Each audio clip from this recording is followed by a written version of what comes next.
Hello, everyone. Welcome to this episode of eCoffee with Experts. I'm your host, Matt Fraser. And on today's show, I have with me a very special guest, Donald A. Myers III, affectionately known as DA. DA is the co-founder of Myers Marketing Management, where he has spent the last 11 years working closely with the business and its partners, managing various departments and overseeing multiple projects. With his diverse set skill and expertise, DA has proven to be an invaluable asset to the company, wearing many hats, including account management, social media advertisements, web design, and cross-department training. On top of all that, he also runs his own business as a licensed counselor, where he uses his education and training to help clients achieve their goals. He holds a Bachelor's of Arts degree in psychology and a Master's of Science in Counseling Psychology from Southern Nazarene University in Bethany, Oklahoma. And when he is not busy running his businesses, he loves spending quality time with his family, traveling, and indulging in his passion for learning by reading. With his extensive experience and knowledge, he is sure to provide our listeners with valuable insights and advice on entrepreneurship, marketing, and counseling. We can't wait to hear his story and learn from his expertise in this upcoming episode. Thank you so much for being on the show. It's a pleasure to have you here. Oh, thank you so much for having me. I appreciate it being here. Hey, right on. Hey, how would your university professors describe you as a student? Depends on which ones you ask. Undergrad, it was not a pretty picture. I did not do well in my undergrad. It was too diverse. I wasn't enjoying some of the subjects. And so I do remember failing in class. It was not great. And then I got into my doctoral program or my master's program, and I aced every single one of my classes except for one. It was a subject that I was just supremely passionate about. And so very different experiences, I'm sure. Wow, that's so interesting. So what motivated you to go into psychology and become a professional counselor? Yeah. So my original major in college, I was going to be a pastor. It was religion and theology. Got into that and got pretty burnt out. And so I took a semester off. I went home. I had some very hard conversations with my father and basically boiled it down to the fact that I love people and maybe my job should revolve around that. And so I switched over to psychology, not expecting that was really going to be the route that I was going to go. But once I got out of my bachelor's program, a couple of years passed, I was doing sales job. I'm horrible at sales. And And another couple of conversations with my wife, and we made that decision to jump into counseling. I love the field, and I'm just really passionate about what makes people tick. Yeah. I share that same passion and interest. What inspired you to transition from a career as a psychologist to marketing? That's actually all my wife. So we had been married not too long. And I remember this as clear as day. My wife came up to me. I was in the shower and she came up to the door and said, I think I want to open my own agency. She had just exited a sales position at another company. And we were in that in-between phase. And she said, I want to start this. And a year later, after she had started the agency, it was at that tipping point where it was either just going to be what it was. She had a couple of clients and she was doing stuff solo, or I could quit my job and join and we could push it over the edge. And so it started out being this I wanted to support my wife. I wanted to see where this went. And it's turned into something absolutely fantastic and something that I've learned to absolutely love. That's amazing. What were some of the challenges you faced during this transition? Oh, man. Working from the kitchen table. That was I think when it came to, because obviously we started very early on in our marriage. And so we were probably 26, 27 years old whenever my wife started the company. And so right about that point, we're still getting to know each other. And were starting this business together and figuring out what's my place. And that's really, I think, the biggest struggle that we ran up against. She started this company, and not to say that I was tagging along and I was like that needy little kid that's just following you around trying to figure out what do I need to do. But the big struggle was for me to find what is my piece in this and take ownership, because my wife knew exactly what her role was. That was her passion. That's why she started in the first place. And so me, like, kind of that divide and conquer. So we're not stepping on each other's toes. We're getting the most possible done that we can get done while still having time for our kids. Yeah. My wife and I went and sold cars together for a brief period. And I'll tell you right now, it's not easy.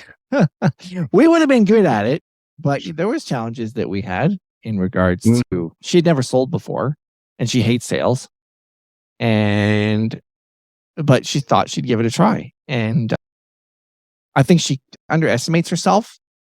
In fact, I know you say you hate sales and you suck at it, but like, I sucked at sales one day too.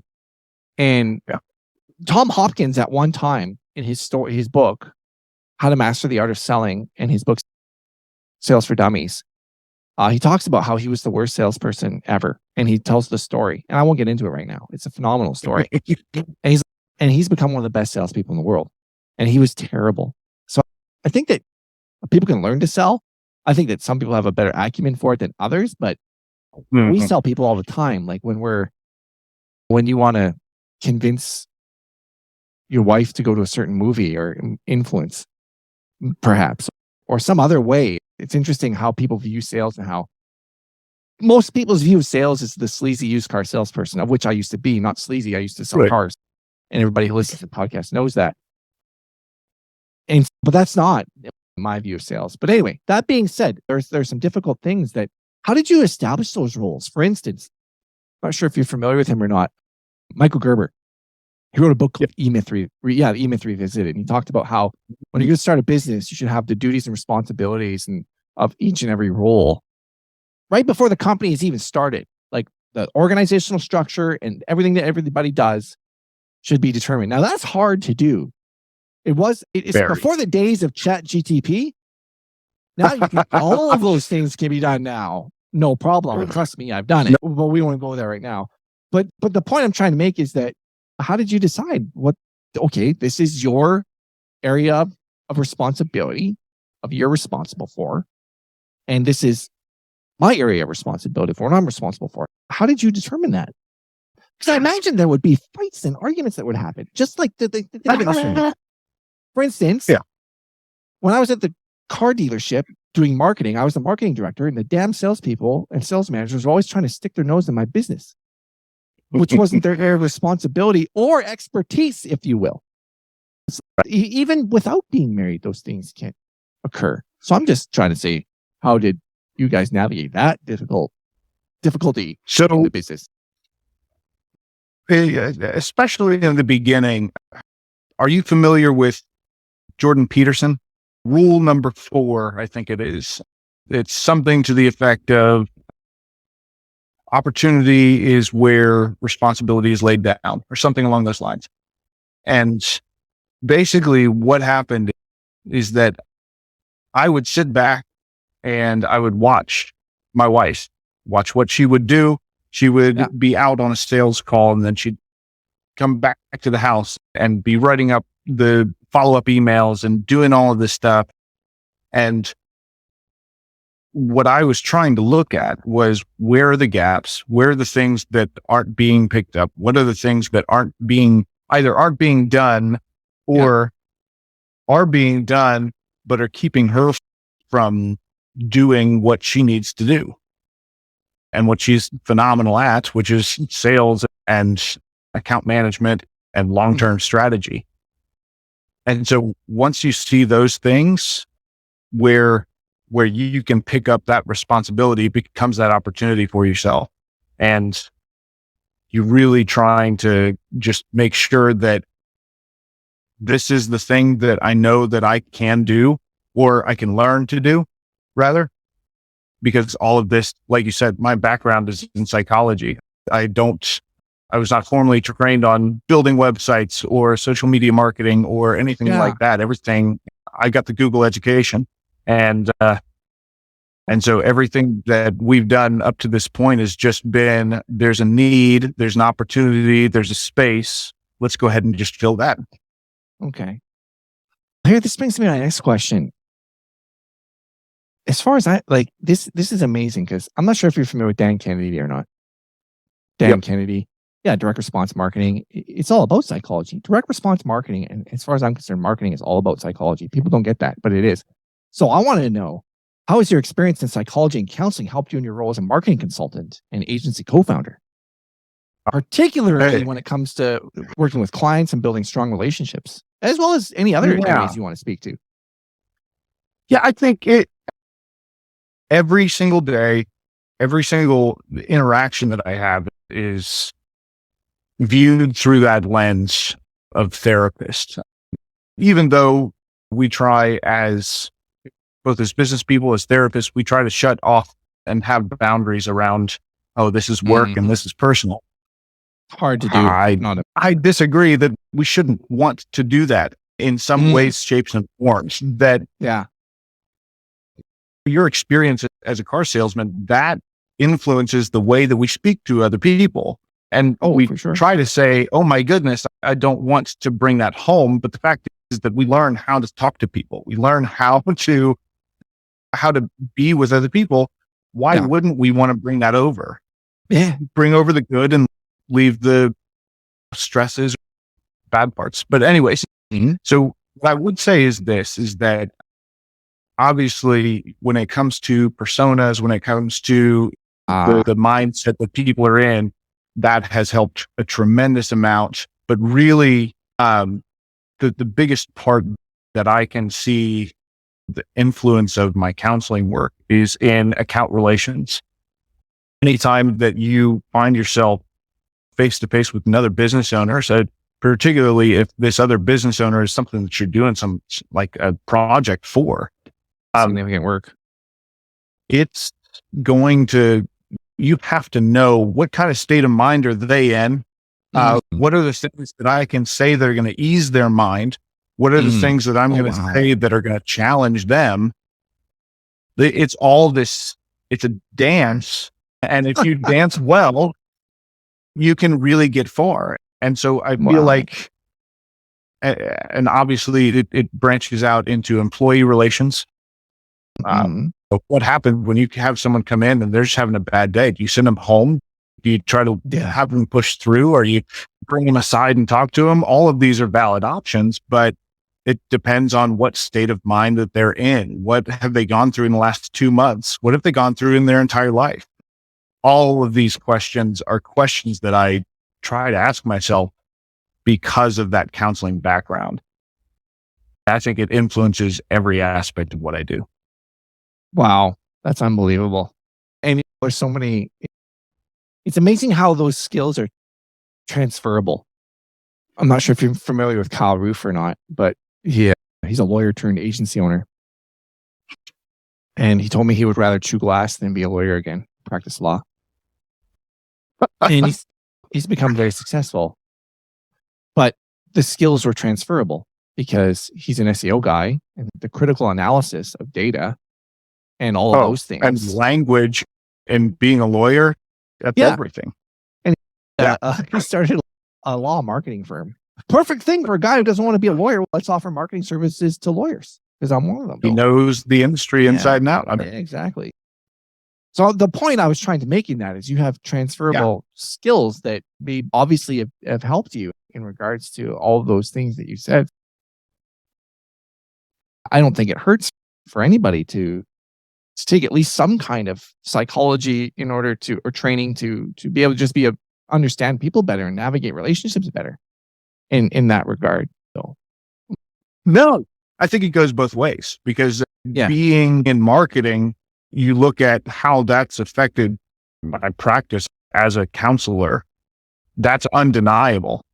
You don't, especially in the counseling world, you don't get to the place where you build your own website, you run ads for your counseling work.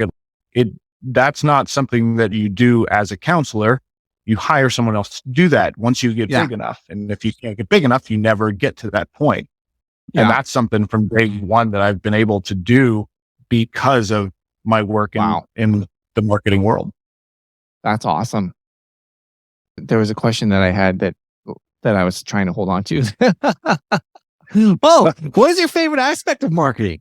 Like, for instance, some people love SEO, some people love copywriting, some people are analytics people, some people are Google ads, some people are Facebook, some people Facebook ads, some people are social media.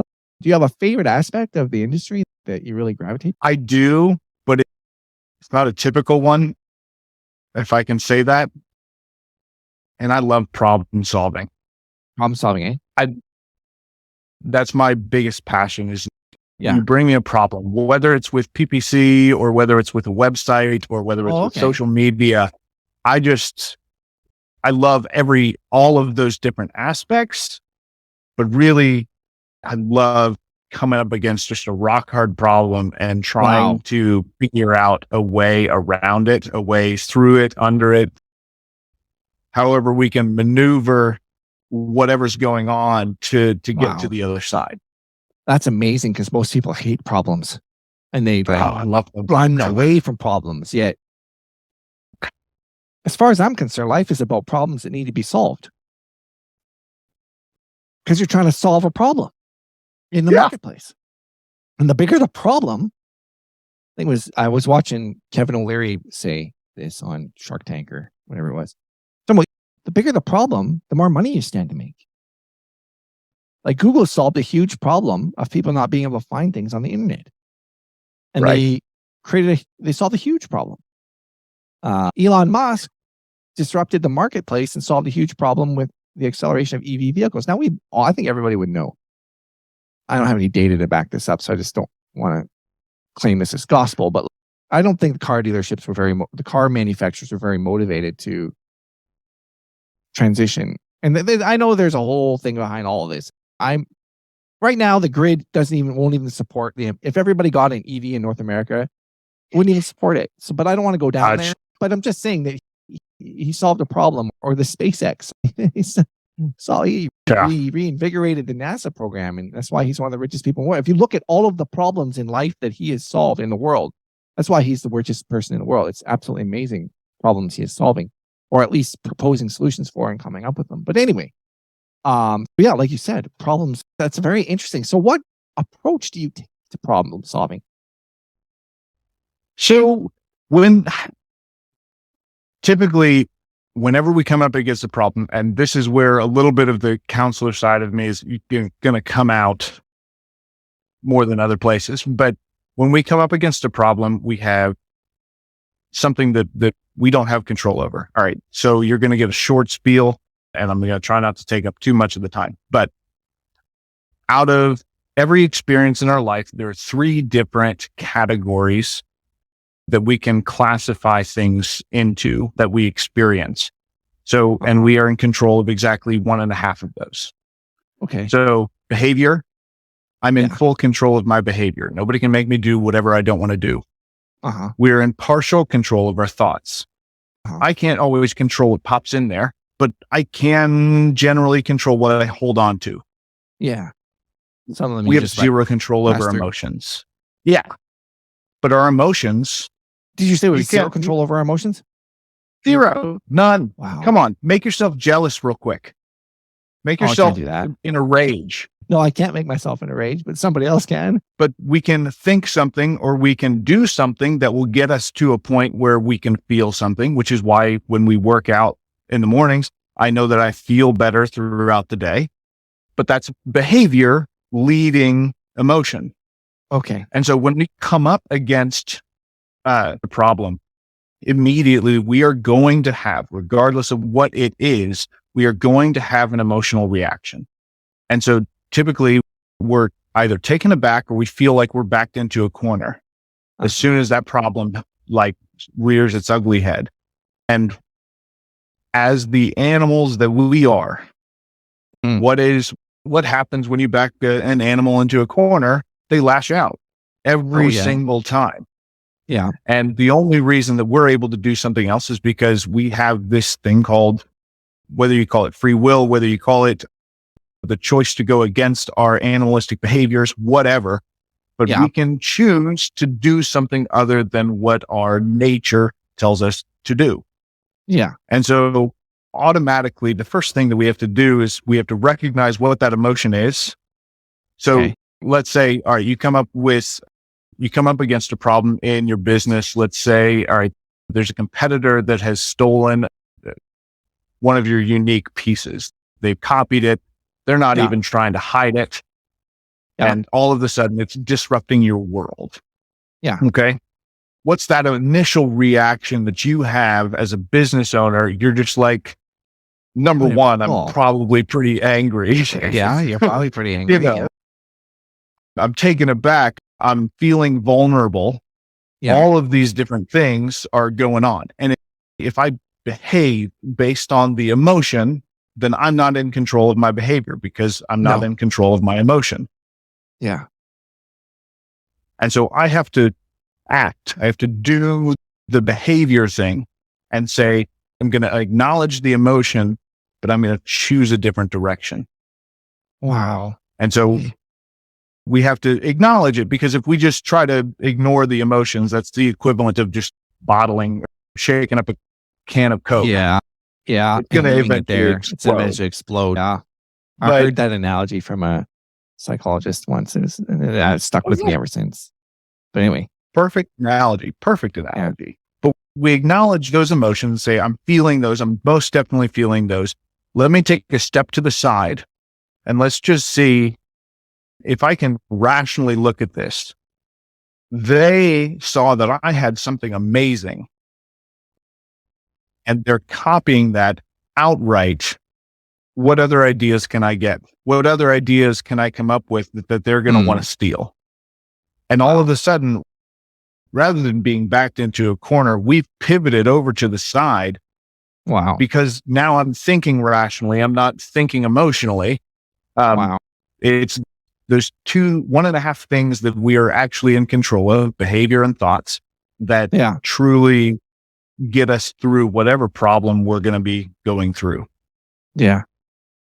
That is unbelievable. There is so much we can unpack. I would love to. We're coming to the top of our time, though. I would love to have you back. What's one takeaway that you would like our listeners to get from this episode? Yeah. So I think the biggest thing about being in business, being a counselor, being a co-owner with my wife, and doing business in this marketing world where everything is changing very quickly, the landscape, the different verticals, everything is just going on. The biggest thing that you can do as either a business owner or a person working at an agency or anything like that, know yourself. Because if you don't know yourself, the wind's going to take you wherever. You're just going to be blowing around. It's the same thing that we tell our clients, that we need to define who you are before we can try to sell you to everyone else in the world. Why can't we do the same thing as individuals? If I don't know who I am, what are my core values? Let's use some of that agency language. What are my core values? What are my KPIs, if you will?